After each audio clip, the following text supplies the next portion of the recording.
Hello friend, good evening. এটা ছিল morning থেকে স্টার্ট করেছিলাম মর্নিংয়ের ভিডিও। তো দেখো, ঘুম থেকে উঠে স্নান করে চলে আসলাম সকালের ব্রেকফাস্ট বানাতে। ব্রেকফাস্ট বলতেই আমাদের রুটি, মানে রুটিটা আমাদের রোজ দিনই আছে। তো তার জন্য দেখো আমি রুটির জন্য আটাটা ময়াম দিয়ে নিচ্ছি, আমার হাতে আটা দেখতেই পেলে।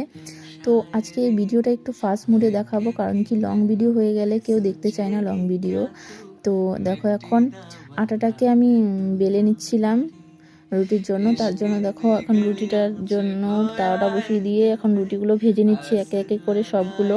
আর আজকে রুটির সাথে সবজি করব না, চা আর দুধ দিয়ে রুটি খাওয়া হবে। আর আমি রুটি খেতে পছন্দ করি না বলে আমি মুড়ি দুধ বিস্কুট খেয়েছি। আর আজকে আমার ফেভারিট সবজি চলে আসছে, দেখতে পেলে করলা।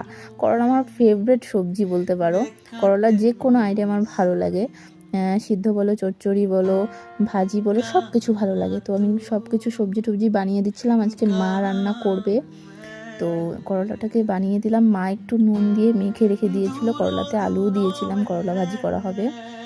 তো নুন মেখে রাখলে তিতোটা একটু কম লাগবে। আর আজকে করা হবে নিরামিষ একটা সবজি। তো সবজিটাকে বানিয়ে ধুয়ে রেডি করে দিয়েছি।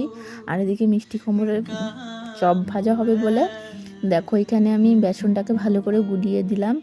মার এদিকে ডালও সম্বার হয়ে গেছে। তারপর মা একটা মিষ্টি কুমড়ের চপ ভেজে বললো যে খেয়ে দেখ লবণ ঠিক আছে নাকি। মিষ্টি কুমড়ের চপটা ভাজা হতে হতেই বৃষ্টি চলে আসছিল প্রচুর আমাদের এখানে। আর মা অনেকগুলো জামা কাপড় ধুয়েছিল, জামা কাপড় উঠাতে চলে গেছিলো। তারপরে দেখি অনেকগুলো বেসন বেঁচে গেছে। তারপরে আমাদের গাছের কারি পাতা নিয়ে এসে কিছু বড়া ভেজে নিলাম। কারি পাতার বড়া খেতে আমার দারুণ লাগে, কার কার ভালো লাগে কমেন্টে অবশ্যই জানাবে। তারপরে দেখো ওইখানে নিরামিষ সবজি বসানোর জন্য শুকনো লঙ্কা, তেজপাতা, পাঁচফোড়ন, আদা এসব দিয়ে দিলাম। এখন নিরামিষ সবজিটাকে বসিয়ে দেব। আর নিরামিষ সবজিটা হলে আমাদের রান্না কমপ্লিট হয়ে যাবে। তো নিরামিষ সবজি করার পরে খাওয়া দাওয়া করে কিছু সময় রেস্ট করে এখন আমি ভিডিওটা এডিট করছি। ভিডিওটা ভালো লাগলে একটা লাইক কমেন্ট করে দিও। আর নেক্সট ভিডিওতে দেখা হচ্ছে। Tata, by.